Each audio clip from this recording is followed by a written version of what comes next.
Hey everybody, so I've got a diagram here and I'm going to draw lines on it over the next 3 or 4 days, giving you different videos to show you what's going on in this thing called the claims process. But for those of you that have been around long enough to remember, there was a time that when you had a claim, you had damage on your car, you would call your insurance agent. Those days are long gone. What happens now is they have an 800 number, and what you do is you're calling directly in to the claims department.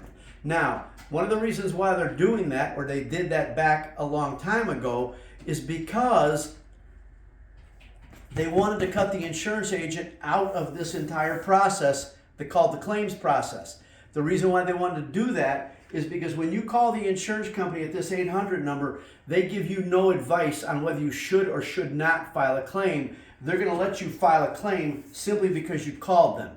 And in today's world, they're going to raise their rates. So this 800 number is actually money for the insurance company, because when you file this claim, they're going to raise your rates.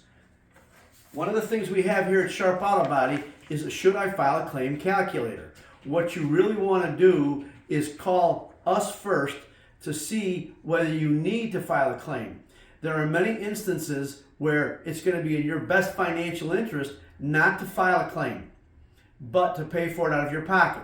Now, a general rule of thumb I use is normally 1.5 times your deductible. So if your deductible is $500, then really, if you've got something that's $750 or below, then it's probably still in your best interest to not file a claim. I can tell you that the stronger you are financially and the higher this can go, the better off you're going to be.